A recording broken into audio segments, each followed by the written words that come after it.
The first thing is the listing agent really needs to understand the market themselves, right? You've really got to study the market, do your due diligence, understand the pace of the market, price accordingly, right? What is average days on market? Part of having a good experience is making sure that the seller understands what to expect and the seller has a good experience. Sure. So start with understanding the market extremely well when you take on this client, and then walk them through it. Be clear to set expectations about what is your active competition compared. In my market, Charlie, normally I would only go back to 30 days of sold comparables. 60 days is probably not relevant unless the home is extremely high priced or very, very unique. And then we want to think about price and condition of those sold, those 30, 60 days. I wouldn't go back more than 60. That's like ancient history in my market. Right.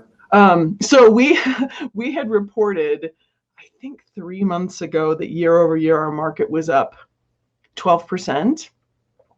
And then I saw a news report this week that said it was 20, and I haven't dug in to figure out how, because stats, right? Numbers you choose to make up based on depending on where you pull them from. Right. So I need to do some math, but now agents are starting to anticipate a 1 to 2% monthly bump. That's also kind of made up, but that it really is kind of indicative of the pace of our market. So understand that. Set really clear expectations with your seller about what the negotiating strategy might be. And this is super controversial. And Charlie, you and I could probably spend the whole show just on this topic. So I'm going to share and you jump in. Okay.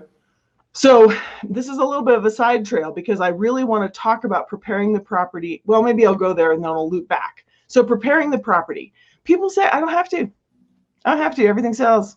That's right. That's right. Everything does sell. What I'm going for is if you do the property preparation, if you have a pre-inspection and you can advertise it as pre-inspected, if you do the staging, if you do the lifestyle video, if you do all the things, you are going to attract pretty enthusiastic, pretty committed buyers, right? Harder to have buyer's remorse when every time you walk in there, you're like, damn, this is it. This is right. it. We did the right thing. I've shared the story when I train at your brokerage about helping my daughter buy a house. That thing, it just vibrated. That house sang.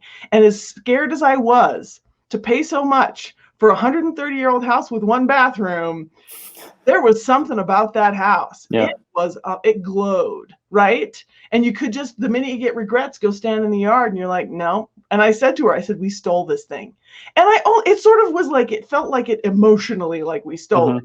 On paper, it was still, so I think preparing the property and making it just glow so that every single buyer who is swinging for the fence with their offer isn't going to panic later and say, I don't know, the carpet's kind of matted and the whole thing's kind of a strange color and wow, there's work left to be done. And then they bounce at inspection because cooler heads prevailed, right? Well, and doesn't that speak to the strategy and the system that the listing agent has? Ideally, these are all the same, right? So your standard is the same. Your standard of excellence is the same, which will also attract more sellers, which is what everybody wants.